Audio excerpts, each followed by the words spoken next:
Le lustre en cristal diffusait une lumière parfaite dans la salle de bal tandis que ma sœur Julia se tenait à la table d'honneur, flûte de champagne levée, sa robe de mariée de créateur captant chaque étincelle. 200 des personnes les plus influentes de la ville étaient assises, suspendues à ses lèvres, attendant son discours de demoiselle d'honneur à mon sujet, moi, sa sœur aînée Emma, la déception de la famille. J'ajustai ma simple robe noire, achetée en prêt-à-porter, pas sur mesure comme les tenues des autres, et tentai d'ignorer les regards pleins de pitié de mes proches qui pensaient être discrets.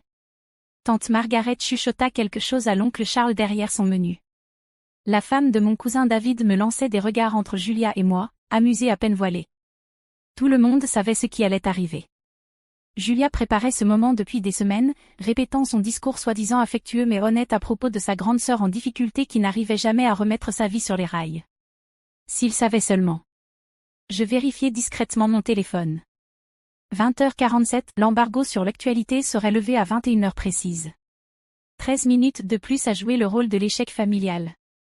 13 minutes avant que tout change. Avant de parler de mon magnifique nouveau mari, Marcus, commença Julia, sa voix parfaitement audible dans toute la salle, je veux dire quelque chose sur la famille, sur les leçons qu'on apprend les uns des autres. Ça y est, pensai-je, prenant une gorgée du champagne que je pouvais réellement me permettre, mais que je faisais mine de savourer comme un grand cru. Marcus Peton était assis à côté d'elle, incarnant parfaitement l'image du banquier d'investissement prospère qu'il était. Vieille richesse, vieille famille, ancien réseau, tout ce que mes parents avaient toujours rêvé pour leur fille. Tout ce qu'ils pensaient que je n'atteindrais jamais. Ma sœur Emma est ici ce soir, poursuivit Julia en se tournant vers moi avec un sourire de sœur parfaitement rodé, et j'ai tant appris en observant son parcours. L'attention de la salle se tourna vers moi. Je répondis par un sourire, jouant parfaitement mon rôle, celui de la grande sœur bienveillante qui n'avait jamais réussi à trouver la voie du succès. Emma m'a appris qu'il faut parfois essayer de nombreux chemins avant de trouver le bon. Elle a fait tant de métiers différents, vécu dans tant de petits appartements, connu tant d'échecs dans ses projets d'entreprise. Des murmures de compréhension compatissante traversèrent la foule. Pauvre Emma, toujours à la recherche d'elle-même à 32 ans. Actuellement, elle travaille en tant que consultante freelance, dit Julia, comme si c'était un euphémisme pour « chômeuse », elle vit dans ce petit studio douillet au centre-ville, conduit sa fidèle vieille Honda, et continue de croire qu'un jour elle percera grâce à l'une de ses idées de start-up. D'autres hochements de tête pleins de compassion. L'oncle Charles secoua même tristement la tête. Ce qu'ils ignoraient, c'est que mon petit studio douillet était en réalité un penthouse que je possédais dans un immeuble que j'avais acheté via une société écran. Que ma vieille Honda fidèle était un choix stratégique pour maintenir ma couverture, tandis que ma véritable collection de voitures était entreposée dans un garage privé de l'autre côté de la ville. Que mes échecs de start-up étaient en réalité des acquisitions stratégiques bâties dans une perspective bien plus ambitieuse. Mais vous savez ce que j'ai vraiment appris d'Emma ? La voix de Julia prit un ton plus assuré. J'ai appris ce qu'il ne faut pas faire. J'ai compris l'importance d'avoir des objectifs réalistes, de faire des choix pratiques, de ne pas courir après des rêves impossibles. La salle était captivée. Voici Julia, belle, brillante, mariée à l'homme parfait, partageant sa sagesse tirée de l'exemple de sa sœur ratée. Emma, j'espère qu'être ici ce soir, voir ce qu'est le vrai succès, ce qu'une relation stable bâtie sur des valeurs communes peut accomplir, t'inspirera à enfin abandonner tes fantasmes et à embrasser la réalité. Elle leva sa flûte de champagne plus haut encore. À ma sœur Emma, qui n'a jamais appris ce qu'était le succès, peut-être que le mariage lui apprendra ce qu'elle n'a pas su comprendre toute seule. La foule commença à lever les verres, prête à porter un toast à mon prétendu éveil. Je levai le mien aussi, le sourire parfaitement en place. Mais alors, quelque chose se produisit que Julia n'avait pas prévu. Les grands écrans de télévision disséminés dans la salle de bal, qui diffusaient jusque-là un diaporama de photos de mariage, vacillèrent soudainement. Le système automatique d'actualité de l'hôtel, programmé pour interrompre en cas d'alerte, venait d'être déclenché. Dernière minute, annonça la présentatrice, sa voix perçant le brouhaha de la salle. Nous interrompons notre programme pour une information en cours. Une femme locale devient la plus jeune milliardaire de l'histoire de l'État. La flûte de champagne de Julia resta figée à mi-chemin de ses lèvres. Un silence total s'installa alors que 200 têtes se tournaient vers les écrans.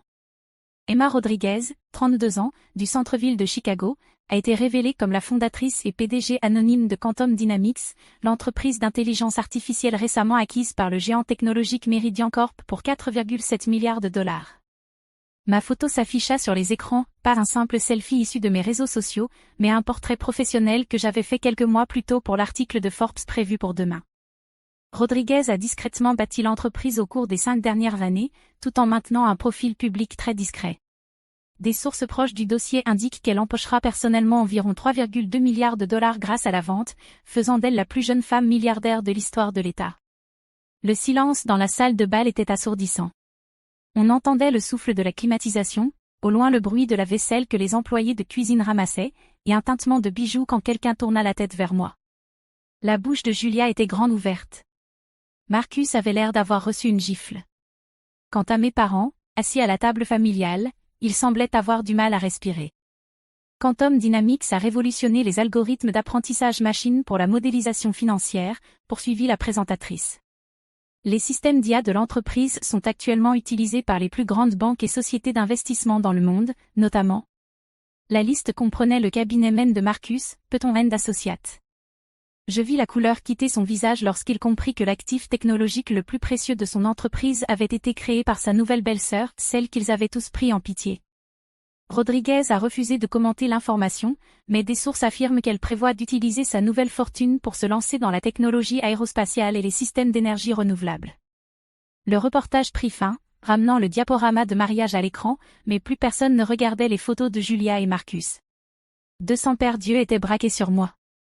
Je me levai lentement, lissant ma robe noire toute simple, la même robe qui, maintenant, paraissait sobre plutôt qu'économique. Eh bien, dis-je, ma voix résonnant clairement dans le silence choqué, je suppose que le secret est dévoilé. Julia retrouva enfin sa voix. Emma, c'est... Depuis combien de temps? 5 ans, répondis-je calmement. Depuis juste après ce Noël où tu m'as dit que je devais devenir sérieuse dans la vie et arrêter d'embarrasser la famille avec mon passe-temps ridicule de l'informatique. Je me tournai vers la salle entière, tous ces gens influents qui avaient passé la soirée à me prendre en pitié. Je tiens à remercier ma sœur pour son discours touchant. Elle a tout à fait raison en disant que j'ai beaucoup appris en observant les dynamiques familiales. J'ai appris qu'il valait mieux rester discrète quand on construit quelque chose. J'ai appris que les gens jugent le succès à l'apparence plutôt qu'à la substance. Et j'ai appris que parfois, la meilleure vengeance, c'est simplement de réussir. Marcus se leva, tremblant. Emma, si j'ai dit quelque chose ce soir qui a pu sembler. Tu n'as rien dit ce soir, Marcus. Mais le mois dernier, quand tu as dit à tes partenaires de golf que Julia avait de la chance d'avoir une sœur brillante pour compenser l'échec de l'autre, ça, c'était révélateur. Son visage devint livide. Apparemment, il avait oublié cette conversation au country club, sans savoir que j'étais là, en train de déjeuner avec un investisseur potentiel. Je sortis mon téléphone, parcourant les messages qui affluaient depuis la diffusion. 47 demandes d'interview, 12 propositions d'investissement, et une invitation à intervenir au Forum économique mondial. Pas mal pour un vendredi soir. Julia se laissa tomber sur sa chaise, son moment soigneusement préparé de condescendance fraternelle s'effondrant autour d'elle. L'acquisition sera finalisée lundi matin, continuai-je. Meridian souhaite que Quantum Dynamics reste une filiale indépendante, avec moi en tant que PDG. Je vais annoncer ma prochaine entreprise peu après. Je me tournai de nouveau vers Julia, dont le maquillage parfait ne pouvait cacher la stupeur. Tu disais que voir le vrai succès pourrait m'inspirer. Tu avais entièrement raison. Voir à quel point cette famille est obsédée par les apparences plutôt que par l'essentiel m'a inspiré à construire quelque chose de réel, quelque chose qu'on ne peut ni minimiser ni ignorer. Mon téléphone vibra. Un message de mon assistante, Forbes veut avancer l'interview à demain matin. Couverture confirmée pour le numéro de lundi. Je devrais probablement y aller, dis-je en prenant mon petit sac à main. J'ai une réunion matinale avec Forbes. Apparemment, il est question d'une histoire de couverture. Je me penchai pour embrasser Julia sur la joue, baissant la voix pour que seule elle puisse m'entendre. Félicitations pour ton mariage, ma sœur. J'espère que Marcus apprécie le fait qu'il vient d'entrer dans une famille de milliardaires, même si c'est techniquement grâce à moi, pas à toi. Alors que je traversais la salle de bal vers la sortie, le silence me suivait.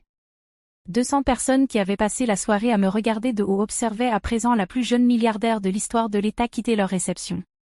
Arrivé à la porte, je me retournai une dernière fois. Le photographe de mariage réglait frénétiquement son appareil, réalisant sans doute qu'il venait d'immortaliser l'une des humiliations sociales les plus coûteuses de l'histoire. Oh, et Julia, lancai-je à travers la pièce, ce petit studio douillet dont tu as parlé? Je possède l'immeuble, les 47 étages. Considère ça comme un cadeau de mariage. Continue à réfléchir à la différence entre objectifs réalistes et rêves impossibles. Le lendemain matin, j'étais assise dans mon véritable bureau, au 45e étage de la Meridian Tower, relisant les questions de l'interview de Forbes pendant que mon assistante m'apportait mon café, la même marque que je buvais depuis des années, à l'époque où tout le monde pensait que je ne pouvais pas m'offrir mieux. Mon téléphone n'avait pas cessé de vibrer depuis la parution de la nouvelle. Des membres de la famille, d'anciens amis, des relations professionnelles, tous soudainement très désireux de renouer. J'en avais ignoré la plupart, mais un message me fit sourire. Il venait de Dr Sarah Kim, ma professeure d'informatique à l'université, celle qui m'avait encouragée à poursuivre mes recherches en IA quand tout le monde trouvait cela trop théorique. J'ai vu la nouvelle. Tu te souviens quand tu m'as demandé si un jour quelqu'un prendrait tes idées impossibles au sérieux? Je crois que tu as ta réponse. Fier de toi. Dr Kim. J'étais en train de rédiger ma réponse quand mon assistante frappa à la porte. Madame Rodriguez, une Julia Peton est ici pour vous voir. Elle dit être votre sœur. Je regardai ma montre. 10h30. Julia avait probablement passé la nuit à réfléchir à comment tourner la situation à son avantage, à comment se positionner comme la sœur bienveillante qui avait toujours cru en moi. Faites-la entrer. Julia entra, parfaitement apprêtée malgré le drame de la veille. Sa tenue de créatrice était sobre mais clairement coûteuse, son maquillage impeccable, son sourire soigneusement étudié. Emma, j'espère que je ne te dérange pas. Je lui fis signe de s'asseoir sur la chaise en face de mon bureau, le même bureau depuis lequel j'avais pris les décisions qui avaient bâti une entreprise valant des milliards, pendant que ma famille pensait que je galérais. Je suis juste en train de passer en revue quelques propositions de rachat. Que puis-je faire pour toi? Elle s'assit avec précaution, serrant son sac à main contre elle comme un bouclier. Je voulais m'excuser pour hier soir. Le discours était censé être motivant, pas blessant. Je scrutais son visage, cherchant un réel regret derrière le vernis soigné. Motivant. Je pensais que si je te montrais à quoi ressemblait la stabilité, ce que le succès conventionnel pouvait accomplir, ça t'inspirerait à suivre une voie plus traditionnelle. Et voilà. Même maintenant, même après tout ça, elle croyait encore être la sœur à succès donnant des conseils à celle qui galérait. Julia, laisse-moi te poser une question. Tu sais combien Marcus gagne chez Peton & Associates? Elle se redressa fièrement. C'est l'un de leurs meilleurs éléments. Presque un demi-million l'année dernière. J'affichais un document sur mon écran. Peton & Associates a payé 847 millions de dollars à Quantum Dynamics en droit de licence ces 3 dernières années. En gros, toute l'entreprise de Marcus fonctionne grâce à la technologie que j'ai créée. Son sourire vacilla légèrement. Ton mariage d'hier soir a coûté environ 300 000 dollars. Marcus a dit au club de golf que c'était son cadeau pour toi, la preuve de sa réussite. Ce qu'il n'a pas précisé, c'est que le traiteur, le lieu de réception et le fleuriste sont tous des filiales de sociétés que je possède à travers divers véhicules d'investissement. Cette fois, son sourire trembla nettement. Donc, quand tu t'es levé hier soir pour m'expliquer ce qu'est le vrai succès, tu finançais essentiellement ta leçon avec mon argent. Le masque parfaitement maîtrisé de Julia se fissura enfin.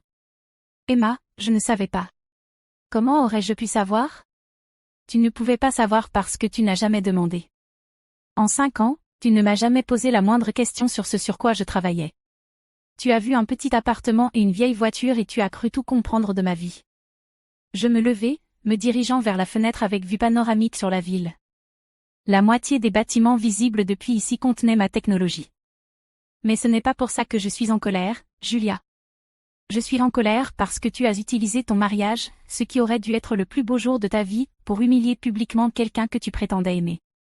Elle resta silencieuse un long moment. Quand elle parla de nouveau, sa voix était plus faible.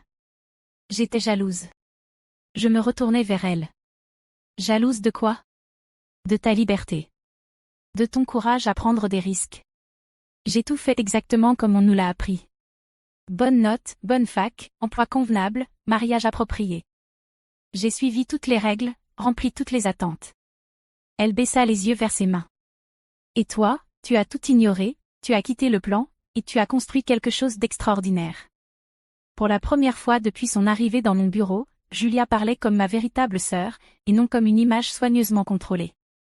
J'ai passé des années à te voir galérer, ou en tout cas à le croire, et à me convaincre que ma voie était meilleure, plus sûre, plus réaliste. Elle releva les yeux vers moi. Je me suis trompée. Je me rassis, étudiant son visage. Derrière le maquillage et les vêtements de luxe, je vis quelque chose que je n'avais pas vu depuis des années, une véritable vulnérabilité. Julia, tu n'as pas tort sur la valeur de la stabilité. Tu n'as pas tort non plus sur l'importance de la planification pratique. Mais tu avais tort de croire que le succès n'a qu'une seule apparence.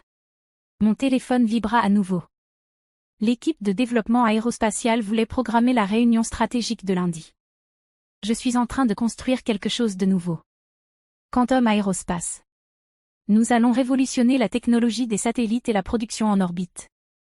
Ses yeux s'écarquillèrent légèrement. Production spatiale ? Je souris, le premier vrai sourire que je lui adressais depuis des années. Tu veux en entendre parler ? Pendant l'heure qui suivit, je lui expliquai ma vision des plateformes de fabrication en orbite, des systèmes d'intelligence artificielle capables de fonctionner en apesanteur, des technologies qui pourraient révolutionner l'exploration spatiale par l'humanité. Julia écouta attentivement, posant des questions étonnamment pertinentes sur les applications commerciales et les défis technologiques. Tu sais, dit-elle enfin, j'ai des contacts dans l'industrie aérospatiale grâce à l'entreprise de Marcus. Des sous-traitants de la défense, des fournisseurs de la NASA. Si tu es vraiment sérieuse. Tu proposes de m'aider ? Elle hésita, puis hocha la tête. Si tu m'y autorises. Je sais que je ne le mérite pas après hier soir, mais j'aimerais essayer d'être la sœur qui soutient tes rêves impossibles, au lieu de celle qui essaie de t'en dissuader. Je réfléchis à sa proposition, pensant au pardon, à la famille, et à la différence entre garder rancune et fixer des limites. Il pourrait y avoir une place pour toi chez Quantum Aérospace, dis-je prudemment.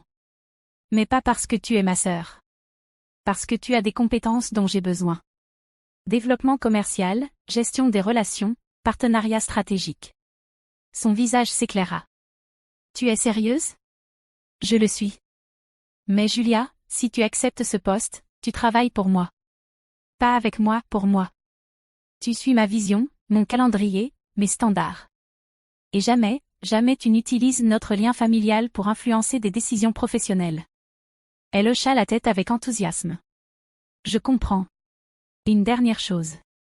La prochaine fois que tu veux faire un discours sur le succès et l'échec, assure-toi peut-être de savoir de quoi tu parles. Elle éclata de rire, un vrai rire cette fois. Marché conclu. Alors qu'elle quittait mon bureau pour réfléchir à mon offre, je repensais aux tournants étranges que peut prendre la vie. 24 heures plus tôt, j'étais la déception de la famille. Aujourd'hui, j'étais la plus jeune milliardaire de l'histoire de l'État, offrant un emploi à ma sœur. Mon téléphone sonna. Forbes, prêt pour l'interview de couverture. Mademoiselle Rodriguez, félicitations pour votre succès. Nos lecteurs sont fascinés par votre histoire, comment vous avez construit une entreprise valant $1 milliard en secret pendant que votre propre famille pensait que vous étiez en difficulté. Comment avez-vous fait ? Je m'adossai dans mon fauteuil, regardant la ville où j'avais tranquillement bâti un empire. C'est simple, dis-je. J'ai compris que réussir, ce n'est pas prouver quelque chose aux autres. C'est construire quelque chose qui a du sens, que les gens le comprennent ou non. Et quelle est la prochaine étape pour Emma Rodriguez ? Je souris, pensant aux plateformes de fabrication en orbite, et à la sœur qui pourrait m'aider à les construire. Le ciel n'est plus la limite, répondis-je. Ce n'est que le début. La couverture de Forbes parut le lundi suivant, avec le titre. La milliardaire d'accent grave côté, comment Emma Rodriguez a bâti un empire de l'IA en pleine lumière. L'article retraçait mes 5 années de parcours, de membre rejeté de la famille à leader de l'industrie technologique. Mais la véritable histoire ne se trouvait pas dans le magazine. Elle était dans le message que je reçus cet après-midi-là, de la part de Julia. Premier jour chez Quantum Aérospace demain. Merci pour cette seconde chance. Construisons ensemble quelque chose d'impossible. Parfois, la meilleure revanche n'est pas une revanche.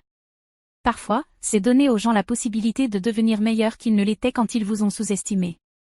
Et parfois, si vous avez beaucoup de chance, ils la saisissent.